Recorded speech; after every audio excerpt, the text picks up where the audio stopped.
আসসালামু আলাইকুম ওরহমতুল্লাহি ওবরকাতুহু। হোম অফিস নতুন একটা ঘোষণা করেছে এবং এটা অ্যাসাইলাম যারা মঞ্জুর হয়েছে তাদের জন্য এটা সুসংবাদ। যেটা হচ্ছে যে মুভ অন পিরিয়ড, যাদের অ্যাসাইলাম গ্রান্ট হয়েছে তারা মানে সরকারি অ্যাকোমোডেশন থেকে সরে যাওয়ার জন্য 28 দিন সময় দেওয়া হয় নর্মালি।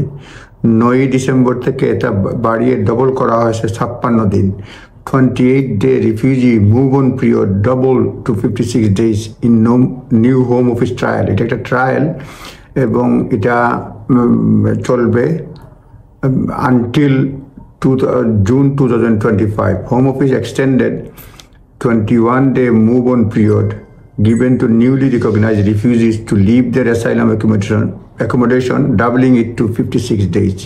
অ্যাসাইলামরা সিকার্সরা যখন তারা অ্যাসাইলাম মঞ্জুর হয়ে যায় রিফিউজি স্ট্যাটাস হওয়ার পরে তাদেরকে সরতে হয় 28 দিনের মধ্যে, যেটা 9ই ডিসেম্বর থেকে 2024 থেকে এটা হবে 56 দিন। অর্থাৎ 56 দিন অ্যাসাইলাম অ্যাকোমোডেশনে থাকার সুযোগ পাবে। বিভিন্ন মিডিয়ায় নিউজ আসছে। এটা ইন্টারিম মেজার্স এবং এটা থাকবে আনটিল জুন 2025 পর্যন্ত। তারপরে আবার রিঅ্যাসেস করা হবে।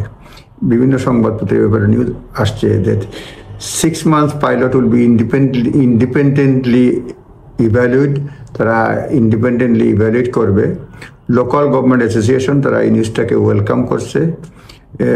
যে new refugees will give more time to find housing employment which would reduce risk of homelessness and destitution।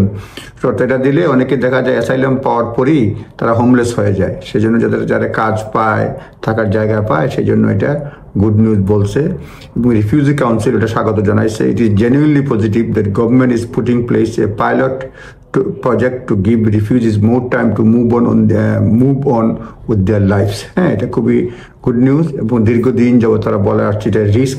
তারা অ্যাসাইলাম পাওয়ার পরেই যখন একটা সেফটি পাইলো তখনই তারা হোমলেস হয়ে যায়।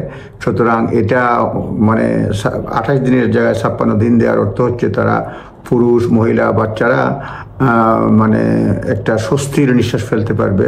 তারা ব্রিথিং স্পেস পাবে এবং নিজের অ্যাকোমোডেশন কাজকর্ম সব ঠিক করে স্বাভাবিক লাইফে ফিরে আসতে হবে। মোট কথা হচ্ছে মুভ অন পিরিয়ড 28 দিন থেকে 56 দিন হলো। অ্যাসাইলাম যাদের মঞ্জুর হয় তারা অ্যাসাইলাম অ্যাকোমোডেশনে মঞ্জুর হওয়ার পরে আগে 28 দিন থাকতে পারতো, এখন 56 দিন থাকতে পারবে এবং এটাকে সকালে স্বাগত জানাইছে এবং জুন 2025 পর্যন্ত এটা বলবৎ থাকবে। পাইলট প্রজেক্ট এটা রিএসএস হবে, আবার চালু হতে পারে। আর এটা 9ই ডিসেম্বর থেকে চালু হচ্ছে। এই হচ্ছে সংবাদ অ্যাসাইলাম শিকারদের জন্য, অ্যাসাইলাম যারা মঞ্জুর হবে তাদের জন্য। সকলেই ভালো থাকবেন। ধন্যবাদ।